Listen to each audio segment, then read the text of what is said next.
물질의 전기적 특성을 이용해서 물질의 종류를 세 가지로 나누었습니다. 여러분들 잘 알고 계시는 것처럼 도체, 부도체 또는 전륜체라고 하기도 하죠. 그리고 반도체 이렇게 세 가지 물질로 나눴습니다. 여러분들 잘 아는 것처럼 도체는 전기가 잘 통하는 물질이고요. 부도체는 전기가 잘 통하지 않는 물질입니다. 그리고 반도체는 도체와 부도체의 중간 정도의 물질을 반도체라고 하고 있죠.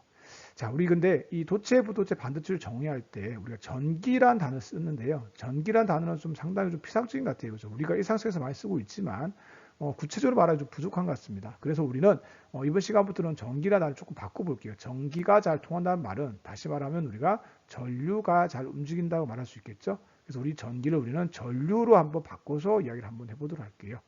자, 그러면 우리는 전기가 잘 통하는 물질, 이 말은 어떻게 할 수가 있을까요? 이 말은 전류가 잘 통하는 물질이라고 이야기할 수 있을까요? 아, 전류가 잘 통하는구나 라고 말할 수 있을 것 같고요. 자, 부도체는 어떻게 될까요? 네, 부도체는 전기가 잘 통하지 않는 물질이니까 전류가 잘 흐르지 않는 물질이구나 라고 여러분도 이해할 수 있을 것 같습니다. 자, 그리고 반도체는 어떻게 할 수 있을까요? 네, 전류가 도체와 부도체의 중간적인 성질을 가지고 있는 거, 이렇게 세모라고 한번 표현해 보도록 할까요? 이렇게 세모라는 표현을 해봤습니다. 자, 그러면 도체에서 전류가 잘 통한다는 말은 과연 어떤 성질을 가지고 있을까? 전류가 잘 통한다는 얘기는 뭐가 있을까요? 우리가 저항이 크다 작다 우리가 저항이 우리가 작다는 걸 확인할 수 있을 것 같아요.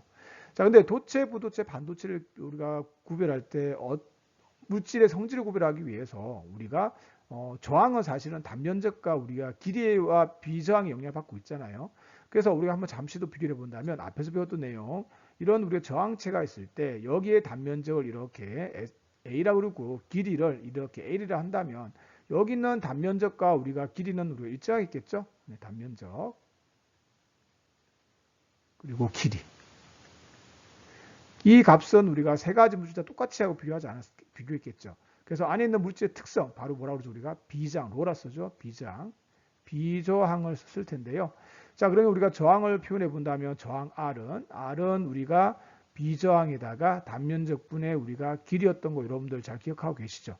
자, 그래서 우리가 그냥 저항이라면 조금 불편한 것 같고요. 이 저항을 우리가 비저항이라고 이야기하도록 할까요? 비저항이 작다. 자, 그 말은 여기도 마찬가지로 우리가 비저항이 어떻다, 우리가 비저항이 이렇게 크다라고 할 수 있겠네요. 자, 여기는 비저항이 어떻다, 우리가 비저항이 우리가 뭐와 무엇에 우리가 도체와 부도체의 중간 정도의 이 물질이다, 성질을 가지고 있다라고 이야기할 수 있을 것 같습니다. 자, 그러면 비저항이 작다는 이야기는 또 우리가 뭘 할 수 있을까요? 기억나나요? 우리 전기 전도도, 그렇죠. 전기 전도도 시그마를 표현했죠. 시그마는 우리가 로분의 1이다. 기억나실지 모르겠네요. 자, 이게 뭐라고 우리가 전기 전도도라고 했죠. 그죠? 그리고 얘는 우리가 뭐였죠? 우리가 비저항이죠. 비저항. 자, 전기 전도도가 좋다는 이야기는 전류가 잘 통한다는 물질이죠. 그래서 우리가 뭐냐면 우리가 전기 전도도가 도체는 좋다는 이야기고, 얘는 우리가 전기 전도도 어떻다, 우리가 전기 전도도가 우리가 로가 아니라 시그마 표현이 되겠죠. 전기 전도도가 좋지 않다. 얘는 전기 전도도가 어떻다, 우리가 시그마죠.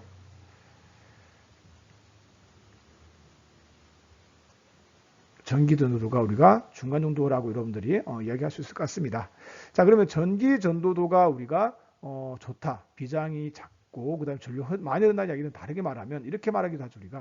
우리가 이 도체, 부도체, 반도체는 다 어떤 상태인가요? 그렇죠. 이 세 가지는 모두 다 우리가 고체 상태라는 걸 여러 상태에서 비교했다는 걸 여러분 잘 알 수 있으시겠죠. 그래서 우리가 고체 상태에서 비교를 했기 때문에 고체 상태에서 전류를 하는 어떤 놈이죠? 그렇죠. 여기 있는 우리가 전자가 우리 고체 상태에 전류를 잘 흐르게 만들어줍니다. 그래서 이 전자가 우리가 자유롭게 움직일 수 있는 전자를 우리가 뭐라고 그러죠? 자유전자라고 그러죠. 여기는 자유전자가 많다고 할 수 있겠고요. 여기는 자유전자가 거의 없다 라고 또 얘기할 수 있겠네요. 그죠? 그리고 얘는 어떻게 할 수 있을까요? 우리가 자유전자가 우리가 도체와 부도체의 중간 정도의 성질을 가지고 있다라고 이야기할 수 있을 것 같습니다. 자, 그래서 우리는 물질의 전기적 특성을 통해서 도체, 부도체, 반도체에 대해서 한번 비교를 해봤습니다.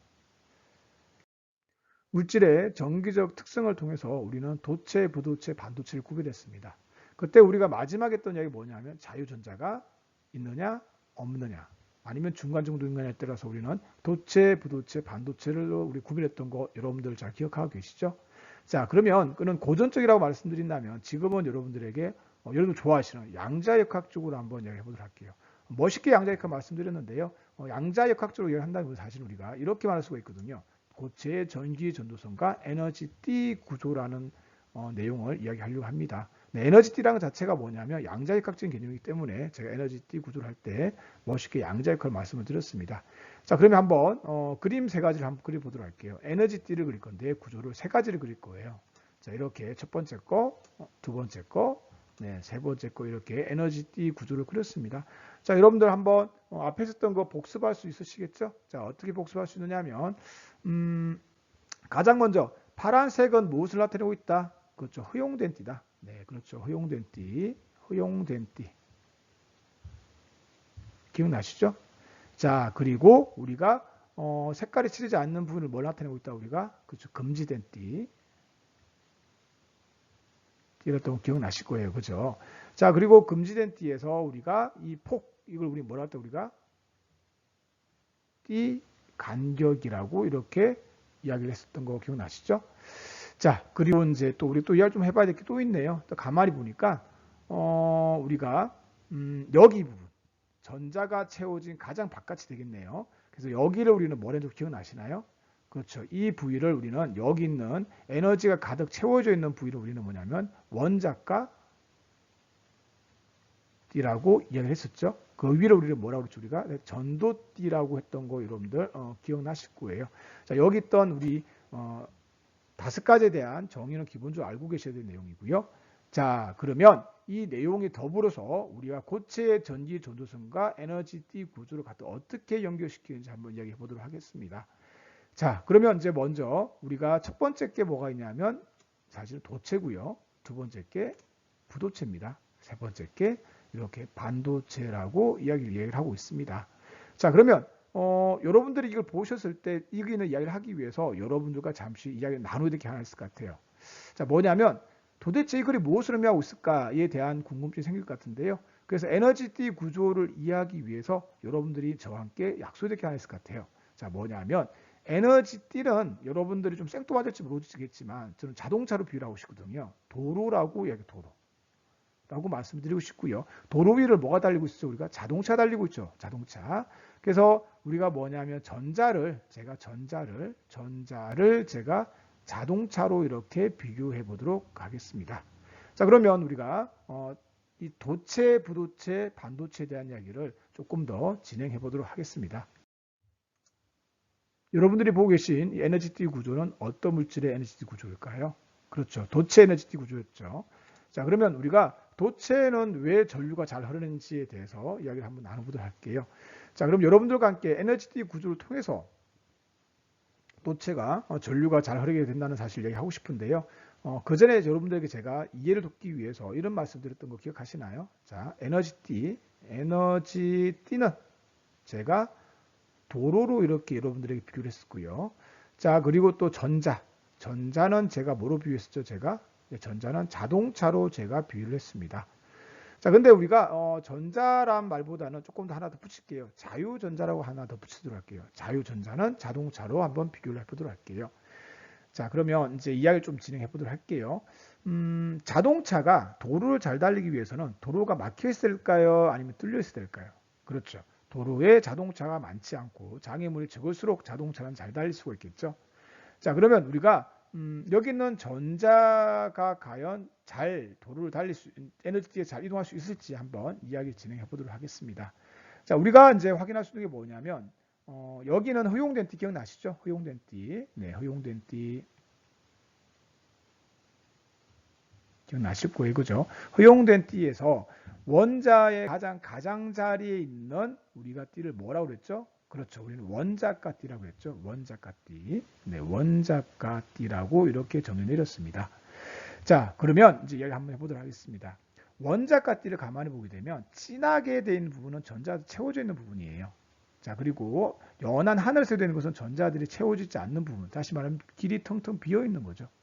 자, 근데 원자가띠를 한번 보세요. 원자가띠에 보니까 아래쪽에는 보니까 전자들이 이렇게 채워져 있어요. 채워져 있어서 전자들이 이동할 수가 없는 거죠. 그런데 옆에서 힌트를 주는 거죠. 자, 야, 운전사에게 보게 되면 너 옆에 보게 되면 조금만 올라가게 되면 도로가 뚫려 있어. 자, 그러면 여기 있는 전자들에게 이해를 하는 거죠. 여기 있는 우리 전자들이 에너지 조금 받게 되면 이렇게 비어있는 곳으로 몇 개의 전자들이 올라올 수가 있겠죠. 이렇게. 올라오면서 어떻게 될까요?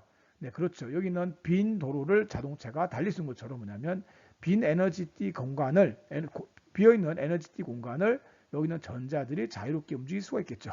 그래서 여기 있는 전자들이 자유전자가 되어서 이렇게 편하게 갈 수가 있는 거예요. 그래서 도체에서는 우리가 뭐냐면 원자과 띠가 다 채워져 있지 않기 때문에 전자들이 잘 이동할 수 있다라고 이야기할 수 있는 거죠. 조금만 에너지를 주더라도. 자, 그런데 우리가 이제 이런 말을 쓰기도 해요. 전자가 완전히 채워진 것을 우리는 꽉 찬 띠라고 하고요. 전자가 다 안 채워진 것을 우리는 반찬 띠라고 이렇게 이야기를 하기도 합니다. 자, 그런데 이렇게 여러분도 궁금할 수 있는 게 하나가 더 있을 것 같아요. 뭐냐면 선생님, 원자과 띠가 있으면 전도띠는 도대체 어디입니까? 여기 또 이제 문제가 될 수 있는 거죠.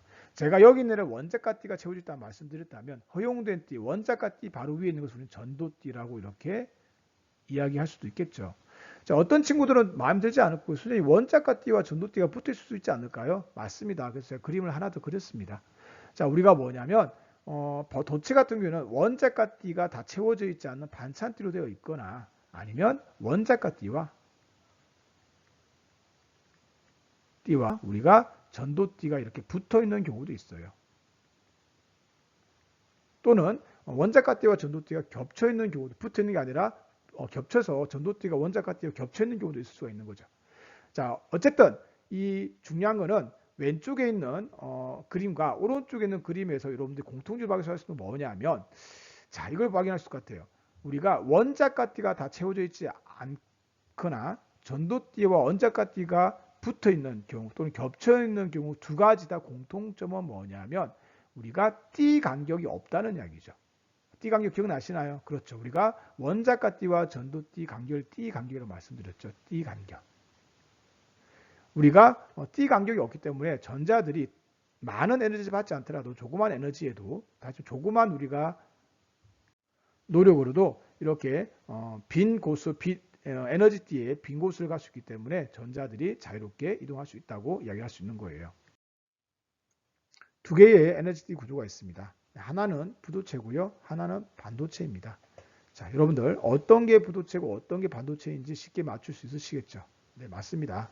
자, 왼쪽에 있는 에너지띠가 부도체 에너지띠 구조이고요. 오른쪽에 있는 에너지띠 구조가 반도체의 에너지띠 구조입니다. 자, 그러면 우리가 도체와 반도체의 공통점과 차이점을 찾아볼 건데요. 먼저 공통점부터 한번 찾아보도록 할까요? 네, 공통점은 어떤 게 보이죠? 그렇죠. 원자과 띠가 다 어떻게 돼 있어요? 양쪽 있는 이게 원자과 띠죠. 원자과 띠가 둘 다 채워져 있어요. 그죠? 원자과 띠가 다 보이는 것처럼 우리가 꽉 찬 띠로 돼 있어요. 이래도 여러분들이 찾을 수 있을 것 같아요. 자, 물론 우리가 이제 원자과 띠가 있으면 그 위에는 뭐가 있겠죠? 우리가 네, 전도띠가 있겠죠? 네, 전도띠. 띠가 있다 여러분들은 작식해서 찾을 수 있을 것 같아요. 자, 그러면 공통점을 찾았고요. 원자과 띠가 채워져 있다는 것과 원자과 띠에 전도띠가 있다는 공통점을 찾았습니다. 자, 그럼 차이점은 뭐가 있을까요? 네, 그렇습니다. 우리가 원자과 띠와 전도띠 사이의 간격을 보게 되면 이걸 뭐라고 할지 우리가 여기를 띠 간격이라고 그랬어요. 띠 간격. 띠 간격. 띠 간격을 비교해 보니까 어때요? 네, 부도체가 반도체보다 띠 간격이 더 크다는 걸 확인할 수 있겠죠.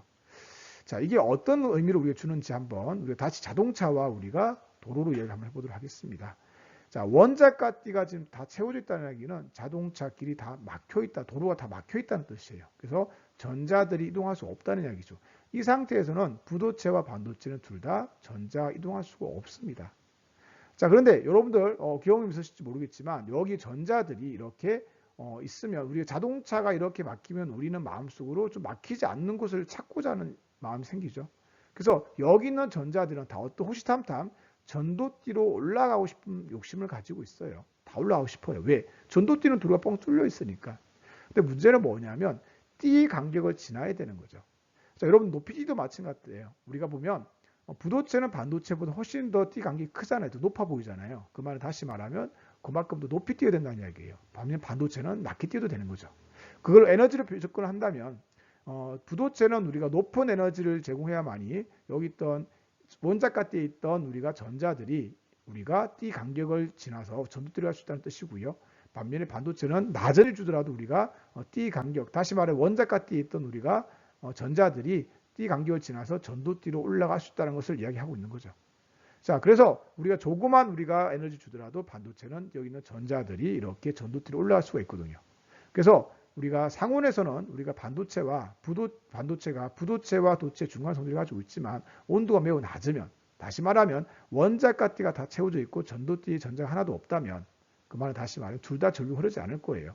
하지만 우리가 상온이 되게 되면 우리가 온도가 좀 올라갔죠. 그 말 에너지 좀 받았다는 이야기예요. 그 말은 우리가 일부 전자들이 반도체는 이렇게 전도띠로 전자들이 올라와 있기 때문에 전류가 흐르지만 부도체는 전류가 거의 흐르기 어렵다는 이야기죠. 그래서 부도체와 반도체를 비교하는 것은 바로 뭐냐면 여기는 띠 간격을 가지고 우리는 부도체와 반도체를 우리가 찾아낼 수 있다는 이야기죠. 자, 반도체의 종류는 크게 세 가지 나눌 수가 있습니다. 순수한 반도체, 그리고 P형 반도체, 그리고 N형 반도체, 세 가지 반도체 나눌 수 있습니다. 자, 우리 순수한 반도체부터 한번 해보도록 할까요? 네, 순수한 반도체 또는 우리가 고유 반도체라고 하는데요. 순수한 반도체는 원자과 전자가 4개의 원자로만 이루어진 반도체입니다. 대표적으로 실리콘이 있는데요. 한번 실리콘 한번 구조를 한번 보도록 하겠습니다. 자, 실리콘은 원자과 전자가 4개인 우리가 원자입니다. 자, 실리콘은 이렇게 여러 개의 실리콘이 이렇게 공유결합을 통해서 원자과 전자를 8개를 채워서 이렇게 만드는 구조로 되어 있습니다. 자, 그래서 방금 전에 말씀드린 것처럼 뭐냐면 이 실리콘은 우리가 순수한 반도체에서 실리콘은 우리가 원자과 전자가 채워져 있는 상태로 이렇게 에너지띠 구조를 그릴 수가 있습니다. 자, 근데 제가 앞에서 말씀드렸던 것처럼 이 반도체라는 것은요, 조금만 우리가 에너지를 주더라도 우리가 띠 간격이 작아서 자유전자들을 만들 수가 있거든요. 자, 그래서 원자과 띠 있던 우리가 전자들이 있는데 이 전자들이 우리가 호시탐탐 전도띠로 가고 싶어하는 하겠죠. 그래서 여기 있는 전자들을 갖다가 에너지를 조금 가게 되면 여기 있던 전자들이 이렇게 위로 올라가요. 이렇게 위로 이렇게 올라가서 이렇게 전자들이 전도띠로 이동하게 돼요. 자, 그러면 전자들이 이렇게 이동을 했으니까 어디가? 그렇죠. 원자과 띠는 이렇게 빈 공간이 생길 거예요. 그죠? 전자들이 이동한 곳은 이렇게 빈 공간이 생기게 되겠죠. 자, 그러면 어때요? 우리가 전도띠에는 어때요? 우리가 자유전자, 전자들이 자유롭게 움직일 수 있으니까 자유전자들이 이렇게 이동할 수가 있고 원자과 띠는 채워져 있지 않으니까 또한 전자를 이동할 수 있겠다는 걸 여러분들이 확인할 수 있으시겠죠. 자, 그러면 여기다가 제가 양쪽에다가 오른쪽을 플러스 극을 하고 이렇게 플러스 극을 연결시키고요. 왼쪽을 이렇게 마이너스 극을 연결시켰다면 여기 있는 전자들은 어떻게 될까요? 전도된 전자들은 이렇게 이동할 것 같아요. 무선 전자처럼. 그래서 꼭 자유전자처럼 이동할 거예요. 그래서 전도돼 있는 전자를 우리가 뭐라 그러냐면 자유전자라고 이렇게 명을 내립니다. 자유전자. 자, 그리고 원자가 띄던 전자들 또한 마찬가지로 이렇게 이동할 수 있는 공간이 생길 때 이동을 하게 되겠죠. 이렇게. 그렇죠? 그런데 전자들이 이동하게 된다면 여기 있는 빈 공간, 여기 있는 빈 공간이 이렇게 또한 이동할 수 있다는 걸 여러분들이 확인할 수 있겠죠. 여기 있는 빈 공간이 이렇게 반대쪽으로 마이너스 극 방향으로 이동한 걸 여러분들이 확인할 수 있을 거예요. 그래서 우리는 정의를 마이너스 극 방향 이동한 것처럼 비어있는 공간이긴 하거든요. 비어있지만 우리가 마이너스 극 이동하니까 우리는 이거를 전자 이동 말하지 말고 우리가 플러스 전하가 이동한 것처럼 보이니까 비어있는 공간이니까 플러스 전하 같이 이동하니까 양공이라고 이렇게 이야기 내렸습니다. 자, 뭐라고요? 빈 공간이에요. 자, 그래서 빈 공간이기 때문에 질량도 없고 뭐도 없다 우리가 전하량도 없다는 걸 여러분들이 확인할 수 있어요. 그죠? 자, 그래서 우리는 이제는부터 조금 바뀌게 에너지띠 이론에서 이렇게 했고요. 전류가 흐른다는 이야기는 전하가 이동한다는 거기 때문에 우리가 이렇게 말하고 있습니다. 전하 나르게라는 단어를 씁니다. 전하 나르게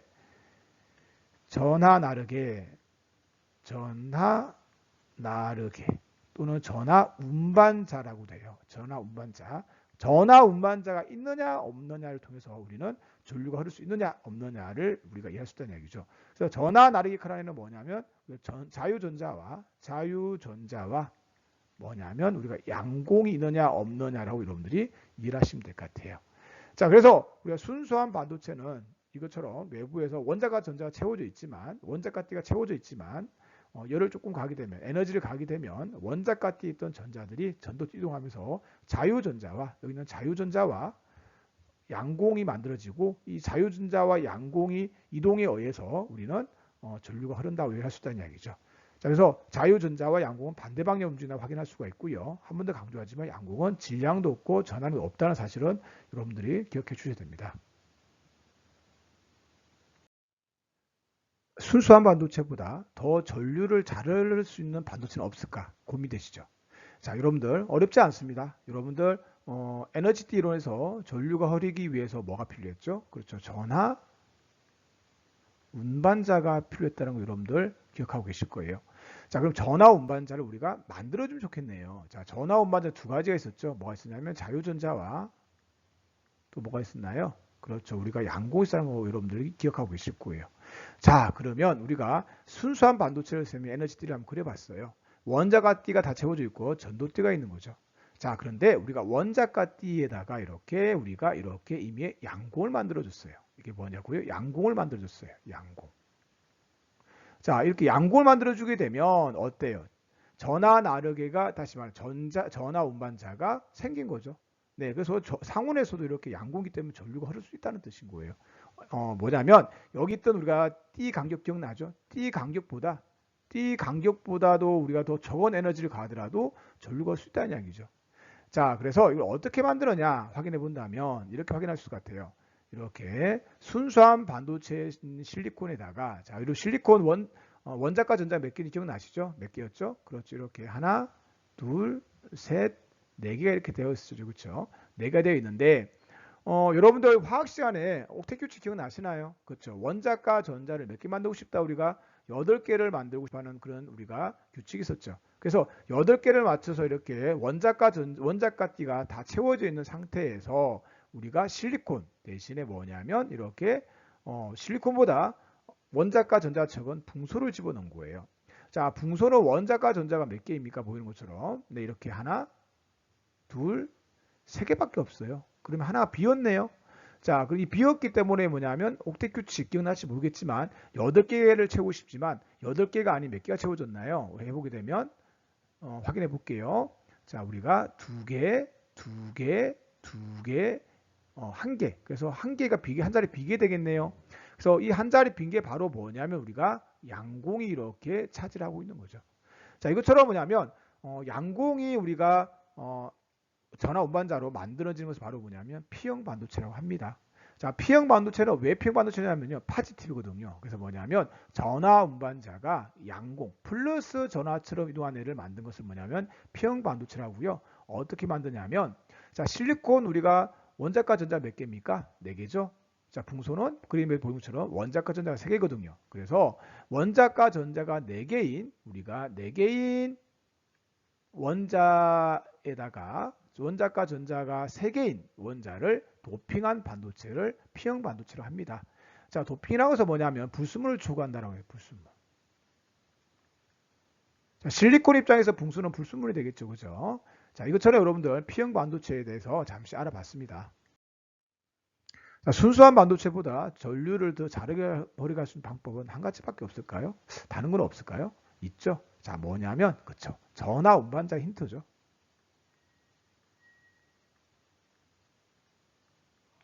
자, 우리는 P형 반도체는 어떤 전하 운반자 사용했나요? 그쵸. 양공을 사용해서 우리는 P형 반도체를 만들었어요. 자, 그럼 하나가 더 남았네요. 뭐가 남았을까요? 그쵸. 자유전자가 남았던 여러분들은 확인할 수 있어요. 자, 그러면 P형 반도체는 우리가 양공을 이용한 거 여러분들이 기억하고 있을 것 같고요. 자, 뭐냐면 우리가 자유전자를 이용한 우리가 반도체를 만들어 보도록 할게요. 자, 우리가 그림은 원자과 전자가 다 채워져 있고 전도띠에 자유전자가 없는 우리가 순수한 반도체를 그렸습니다. 자, 우리 뭘 만들 거라고요? 네, 자유전자를 만들 거라고요. 바로 뭐냐면 전도띠에다가 자유전자를 이렇게 만들었습니다. 그러니까 뭐죠? 우리가 자유전자. 자, 어떻게 만들 수 있는지 한번 확인해 보도록 하겠습니다. 자, 우리가 원자과 전자인 우리가 실리콘이 이렇게 결합을 하고 있습니다. 자, 보다시피 옥텟 규칙을 만족하고 있고 여기 있는 우리가 원자과 전자들이 공유결합을 통해서 이렇게 우리가 원자과 띠를 이렇게 다 채우고 있는 상태를 여러분들은 확인할 수 있습니다. 물론 그리고 남는 전자가 있기 때문에 전도띠에는 전자가 없는 상태가 되겠네요. 자, 그런데 어떻게 할 거냐면 실리콘 대신에 하나 더 또는 두 개 더 이렇게 뭐냐면 더 과잉전자를 만들면 되거든요. 과잉전자는 원자과 띠에서 좋고 전도띠가 있겠죠. 그래서 규소보다 우리가 원자과 전자가 더 많은 원자과 전자가 5개인 이렇게 인을 이렇게 도핑을 했습니다. 자, 그럼 인을 도핑하게 되면 어떻게 될까요? 네, 보이는 것처럼 이렇게 과잉전자 하나 남았죠. 과잉전자. 자, 과잉전자는 어디에 있을까요? 그렇죠. 갈 데가 없죠. 바로 그냥 전도띠에 있는 게 되겠네요. 네, 우리 오른쪽에 나와 있는 이 그림에 나와 있는 것처럼 뭐냐면 이 전도대에 있는 우리 과잉전자가 바로 뭐냐면 전하 운반자인 우리가 자유전자가 되는 거죠. 자, 지금과 같이 우리가 자유전자를 만든 것은 바로 뭐냐면 이렇게 우리는 N형 반도체라고 이야기를 합니다. 자, N형은 네거티브고요. 우리가 전하 운반자 중에서 어떤 역할을 하는 거냐 바로 뭐냐면 자유전자가 있다는 뜻이에요. 자, 어떻게 만들까요? 네, 힌트가 나와 있네요. 자, 우리가 원자과 전자가 4개인 원자에 원자과 전자가 5개의 원자를 도핑한 반도체를 우리는 N형 반도체라고 합니다. 자, 여러분들이 기억하실 거는 뭐냐면 바로 뭐냐면 이 에너지 이론에서 전류가 흐르기 위해서는 바로 뭐냐면 전하 운반자가 필요하다고 확인하면 될 것 같고요. 양공과 전자 일단 확인할 수가 있고요. 양공을 도핑한 것을 우리는 뭐냐면 양공을 만들기 위해서 원자과 전자 3개의 원자를 도핑한 것을 P형이라면 자, 우리가 자유전자를 만들기 위해서 원자과 전자가 몇 개라고요? 그렇죠. 5개인 우리가 원자를 만든 게 바로 뭐냐면 무슨 반도체라고요? 그렇죠. N형 반도체라는 것을 여러분들이 쉽게 이해할 수 있고 알고 계시는다고 여러분께 말씀드리고 싶습니다.